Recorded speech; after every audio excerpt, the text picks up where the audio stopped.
Il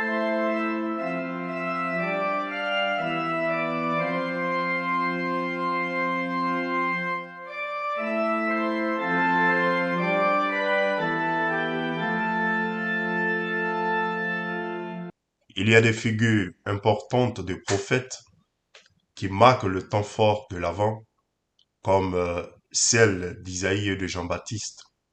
L'image du prophète Jean-Baptiste, de celui qui crie dans le désert, qui appelle à la conversion, est l'image d'un prophète non écouté.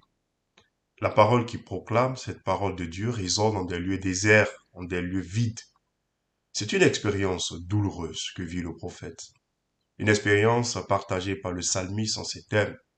Oh, si mon peuple m'écoutait, si Israël marchait dans mes voies. Psaume 81, verset 13. Et même par le prophète par excellence, Jésus-Christ. Jérusalem, Jérusalem, qui tue les prophètes et qui lapide ceux qui te sont envoyés. Combien de fois ai-je voulu rassembler tes enfants, comme une poule rassemble ses poussins sous ses ailes, et vous ne l'avez pas voulu. Le refus d'entendre la parole de Dieu est un défi énorme pour notre société d'aujourd'hui. L'homme est en quête de paroles qui le réconfortent dans ses appréhensions, que de paroles qui le bousculent, surtout qui l'appellent et l'interpellent à un changement parfois radical.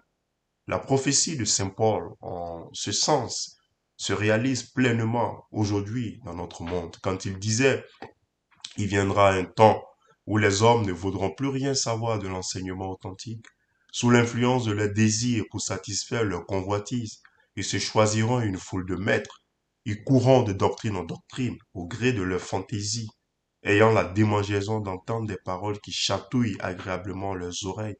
Ils se détourneront de plus en plus de la vérité et se rabattront sur des mythes. 2 Timothée, chapitre 4, verset 3 à 4. Hélas, notre société est infestée de pseudo-prophètes, devenus chantres de toutes sortes de dérives, allant de l'homosexualité au lesbianisme, en passant par le transgenrisme, sans oublier ces prophètes de malheur, pourvoyeurs d'environnements de peur, faisant advenir Satan partout dans le seul but de contrôler, de dominer et de mystifier dans le mensonge les hommes et les femmes sous leur contrôle, et aussi ceux qui s'adonnent à une véritable théâtralisation de la foi. Voici les prophètes les plus écoutés, les plus adulés de notre temps. Ce choix dramatique de l'homme conduit à sa perte, la société.